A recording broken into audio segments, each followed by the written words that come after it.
With her salary, both children have been a burden on Susan all their lives. That day, returning from work, she walked into an argument between her husband and son. Do you understand how disgusting this is?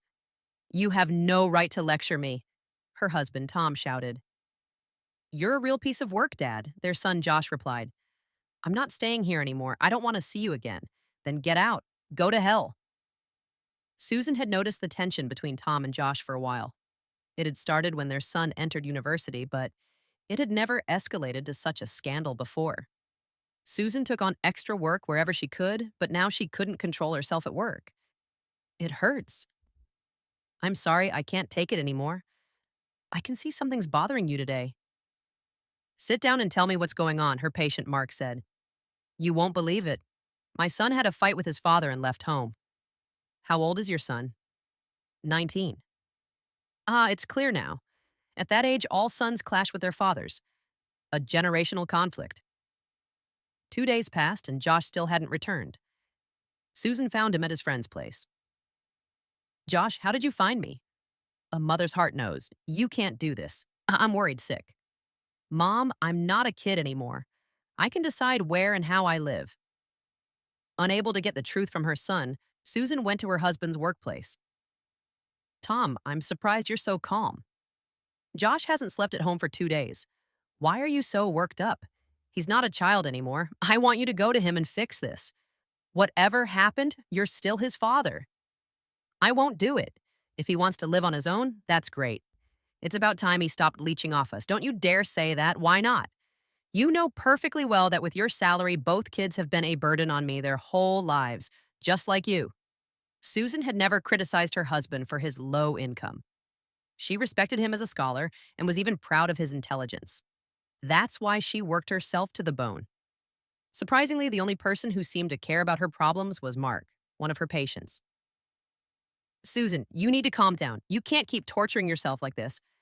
Listen, Mark, can I clean up a bit here? When I'm not busy, I can't sit still.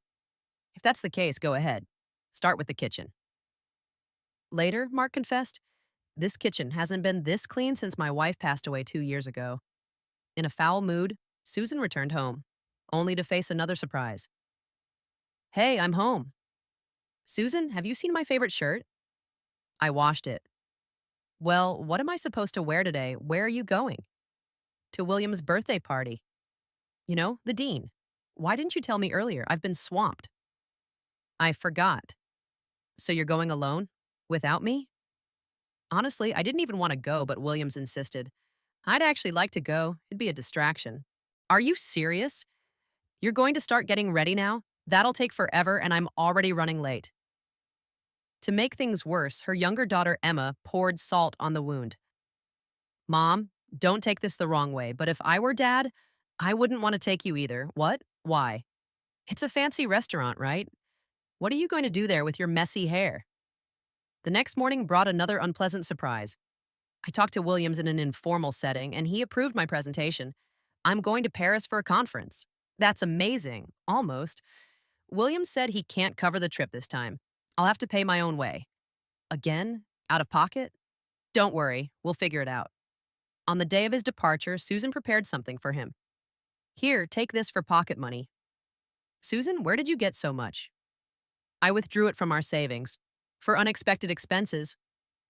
Before she knew it, she'd taken on all the household responsibilities, working tirelessly. But before Susan could recover from her husband's departure, another problem arose. Mom, I need a new laptop. The old one's useless now. What happened to it? Nothing. Josh took it. Where am I supposed to get money for a laptop? We just bought your father's tickets to Paris. Susan decided to meet with her son to resolve the issue, but things didn't go as planned. Josh, you know why I came. My laptop broke and it's beyond repair. Did you even think about Emma? It's her last year of high school. It was a disaster. Emma couldn't finish school without a laptop. So Susan made a difficult decision. After work, she went to Mark's place.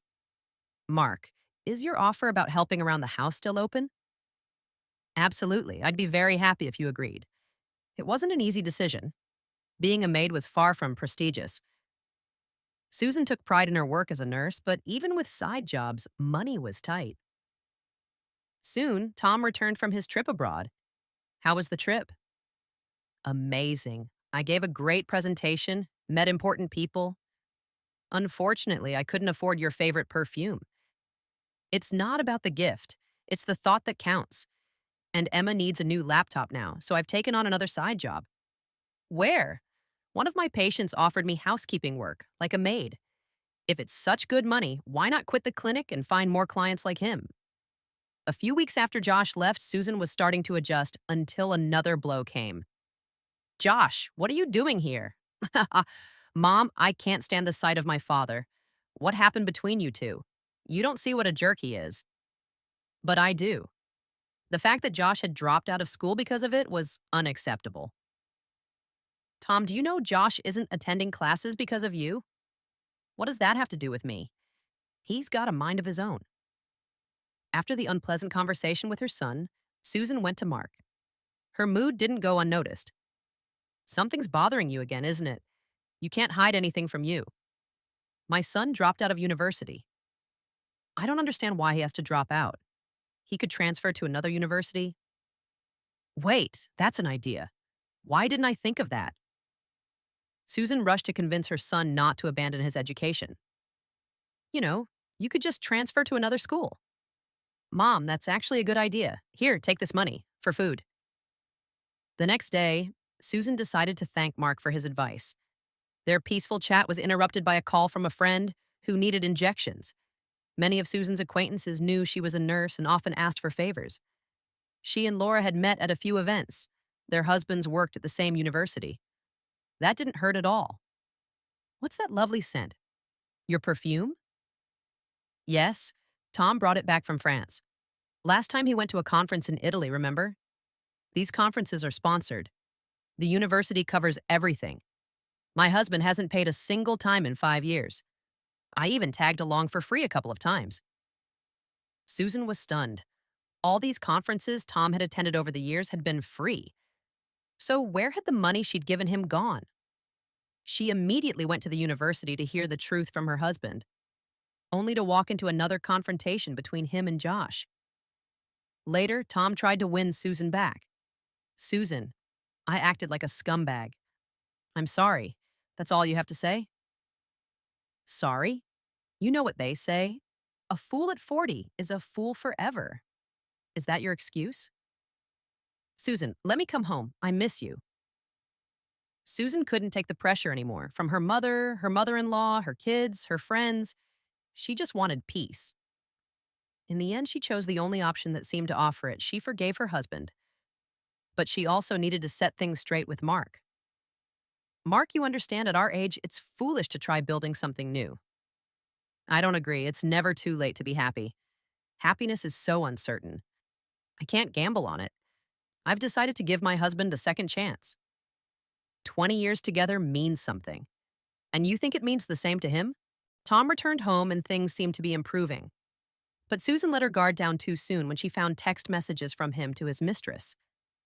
Susan realized her mistake and hoped it wasn't too late to fix it. Later, she learned Mark had a heart attack and was in the hospital. The surgery was complicated. He'll need long-term rehabilitation. I'll do whatever it takes. Mark, my dear, you have to fight. I promise I'll get you back on your feet. I want to be happy. With you. That's all I need. As soon as Mark was discharged, Susan moved in with him and filed for divorce from Tom. For the first time in her life, she felt truly happy. And she no longer had to sacrifice herself for her family, her children, or someone else's career.